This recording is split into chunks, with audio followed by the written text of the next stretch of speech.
নমস্কার বন্ধুরা, আমার পাঁচফোড়ন চ্যানেলে আপনাদের সবাইকে স্বাগত। মাছের তেল খেতে কিন্তু অনেকেই খুব ভালোবাসে। ইলিশ মাছের তেল তো আমাদের সবারই প্রিয়, কিন্তু কাতলা মাছের তেল যে বিভিন্ন রকমভাবে রান্না করা যায় সেটাই আপনাদের সঙ্গে তুলে ধরেছি। কাতলা মাছের তেল চচ্চড়ি করা যায়, এমনি বেগুন দিয়েও ভাজা যায়, কিন্তু আজ আমি করেছি কাতলা মাছের তেল দিয়ে বড়া। অতি সুস্বাদু। গরম গরম ভাতের সাথে এরকম মুচমুচে বড়া থাকলে আর কিছুই লাগে না। চলুন আজকের রেসিপি দেখে নেওয়া যাক, মাছের তেলের বড়া। পুরো ভিডিওটা স্কিপ না করে দেখুন, অতি সহজেই কিন্তু আপনাদের সঙ্গে আমি এই রেসিপিটা তুলে ধরেছি। আর হ্যাঁ, যারা এখনও আমার চ্যানেলটা সাবস্ক্রাইব করনি তারা অতি অবশ্যই চটজলদি সাবস্ক্রাইব করে নাও। আমি এখানে 3টে মিডিয়াম সাইজের পেঁয়াজ নিয়েছি আর 3টে কাঁচা লঙ্কা নিয়েছি। পেঁয়াজগুলোকে একদম ঝিরিঝিরি করে কেটে নেব, যতটা সম্ভব ঝিরিঝিরি করে কাটা যায় ততটা সম্ভব যদি ঝিরিঝিরি করে কাটা হয় তাহলে মাছের তেলের বড়ার টেস্টটা খুব ভালো হয়। আমি ছুরি দিয়ে কাটছি, তোমরা যদি বটিতে কমফোর্টেবল হয় তাহলে বটিতে তোমরা কেটে নিতে পারো। আমি প্রথমে তোমাদেরকে একটা পেঁয়াজ কেটে দেখাচ্ছি।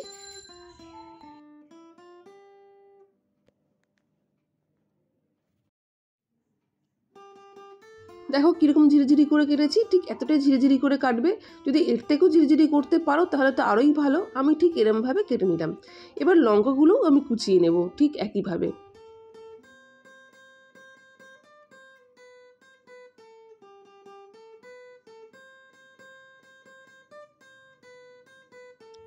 লঙ্কাগুলো এরমভাবে কুচিয়ে নিলাম। যতটা ভালো কুচাতে পারবে ততটা ঝাল বাড়বে। তবে এখনকার লঙ্কাগুলো না একদমই ঝাল নেই। যদি তোমরা মনে করো 3টে কাঁচা লঙ্কার বদলে আরও কয়েকটা এক্সট্রা দিয়ে দেবে তাহলে কিন্তু একদমই অসুবিধা নেই, যদি ঝাল খেয়ে থাকো তাহলেই। দেখো আমার 3টে লঙ্কা এবং 3টে পেঁয়াজ খুব সুন্দর করে কাটা হয়ে গেছে। আমি এগুলোকে একটা সাইডে সরিয়ে রাখলাম। আর এখানে আছে আমার 250 গ্রাম মতন কাতলা মাছের তেল। মাছটা কিন্তু খুব ভালো ফ্রেশ ছিল। ফ্রেশ ভালো জ্যান্ত মাছ না থাকলে কিন্তু তেল একদমই আনবে না, সেটা শরীরের পক্ষে খুব একটা ভালো হয় না। আমার জ্যান্ত রেখেছিল মাছটা, তাই আমি জ্যান্ত মাছের তেলটা আমি নিয়ে এসেছি। 250 তেল খুব ভালো করে বেছে নিয়েছি, বেছে ধুয়ে নিয়েছি। তার মধ্যে মাখিয়ে নিচ্ছি পরিমাণ মতন হলুদ এবং স্বাদ অনুযায়ী লবণ।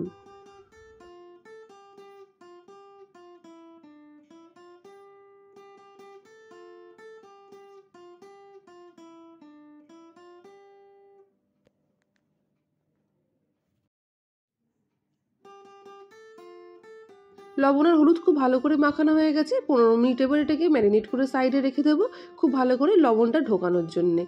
দেখুন 15 মিনিট পর আমি যে পেঁয়াজ আর লঙ্কা কুচি করে রেখেছিলাম সেটা একসাথে দিয়ে দিলাম। পেঁয়াজ আর লঙ্কা কুচিটা দিয়ে ভালো করে এই মাছের তেলটার সঙ্গে মেখে নিতে হবে। মাছের তেলের বড়া করতে না খুব একটা বেশি উপকরণ লাগে না, খুব বেশি বিভিন্ন ধরনের মশলা দিলে অরিজিনাল যে মাছের তেলটার টেস্ট থাকে সেটা কিন্তু একদমই আসে না। তাই খুব একটা বেশি মশলা দেওয়ার প্রয়োজন হয় না। পেঁয়াজ আর লঙ্কা কুচিটা দিয়ে ভালো করে মাছের তেলটাকে মাখিয়ে নিচ্ছি।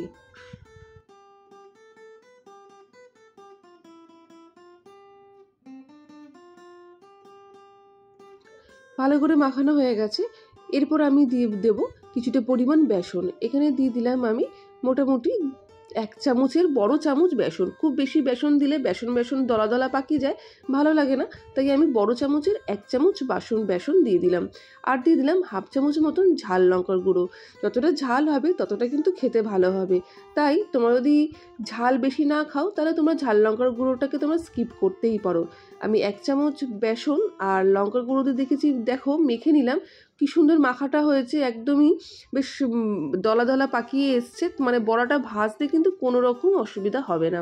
আমার বেসন লঙ্কার গুঁড়ো নুন হলুদ দিয়ে খুব ভালো করে মাছের তেলটা কিন্তু মাখানো হয়ে গেছে।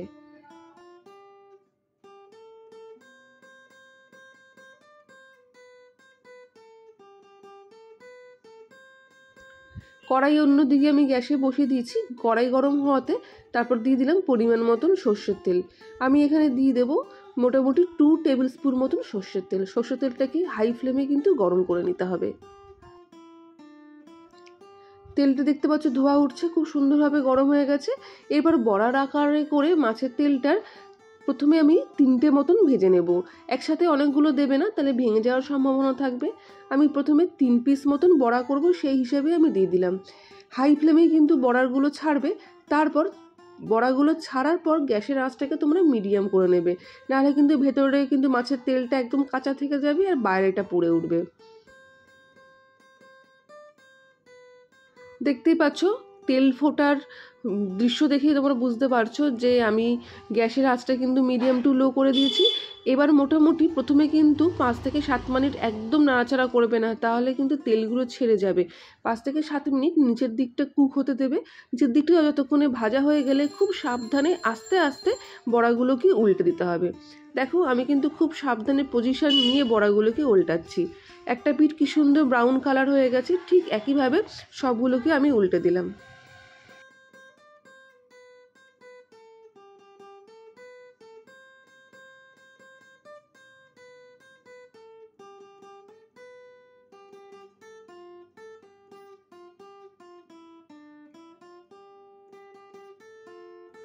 বড়াগুলোকে উল্টে দিয়ে আবারও 5 মিনিট মতন মিডিয়াম আছে উল্টো পিঠটা আমি ভেজে নেব।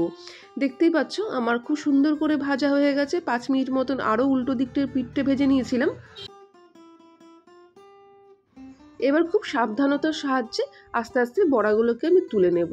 আমার 3টে বড়া কত সুন্দর ভাজা হয়ে গেছে, আর যারা ভালোবাসো তারা তো জানোই এটা খেতে কতটা সুস্বাদু হয়। বাকি যে তেল মাখাটা আছে সেগুলোকে আমি ঠিক একইভাবে বড়া ভেজে নেব।